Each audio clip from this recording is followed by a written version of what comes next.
এত বড় একটা মার্কেটের মধ্যে আমাদের এরকম একটা বড় ধরনের অ্যাক্সিডেন্ট হলে যে আমাদের ব্যবস্থাটা কীরকম হবে, পানির উপতুল্য এরকম এগুলো কোনো ব্যবস্থাটা আসলে কিনা।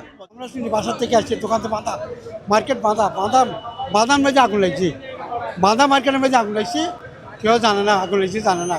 লাস্টে তো ওই সাইডের দোকানদারেরা মাইছি, ধুয়ো দেখছি, ধুয়ো দেখে মার্কেটে আগুন লাগছি, আগুন লাগছে তো তার ফায়ার সার্ভিস ফোন করে দিই, মালিককে ফোন করে দিই, মালিকের খবর করে দিই, খবর মনে পড়তে মালিকও লাগছি, আমরা আইছি, আমরা দেখি যে ফায়ার সার্ভিসের আগুন দিবেন, আমরা মধ্যে একখান দোকান দিবেন করতে হয়েছি।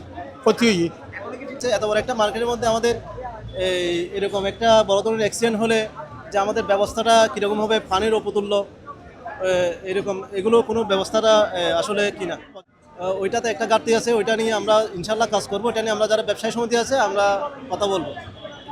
যতটুকু জানি দুইটা দোকান কি হয়েছে, ক্ষতিগ্রস্ত হয়েছে, একটা দোকান বেশি ক্ষতিগ্রস্ত আর একটা দোকান আংশিক ক্ষতিগ্রস্ত হয়েছে। এখন ধোয়ার কারণে গিয়ে কাপড় চোপড় নষ্ট হতে পারে বা আমাদের যেগুলো প্রোডাক্ট আছে প্রোডাক্টগুলো নষ্ট হতে, এটা আসলে আমরা ঢোকার পরে কি করতে পারবো, বুঝতে পারবো। এর আগে আল্লাহর রহমতে সব ঠিক আছে, ওকে, যার কারণে কোনো সমস্যা নাই। শুধু সামান্য একটু আগুন ধরছিল, ওটা যার কারণে এখন নিভে গেছে, ক্লিয়ার। ওই কসমেটিক কিছু কাপড়, ব্যাগ ট্যাগ এগুলো ছিল আর কি, এক দোকানে ছিল, আর বাইরে কোনো দোকানে যায়নি। এখন সবগুলো ঠিক আছে, ওকে আছে, বাকিটা সবগুলো ওকে।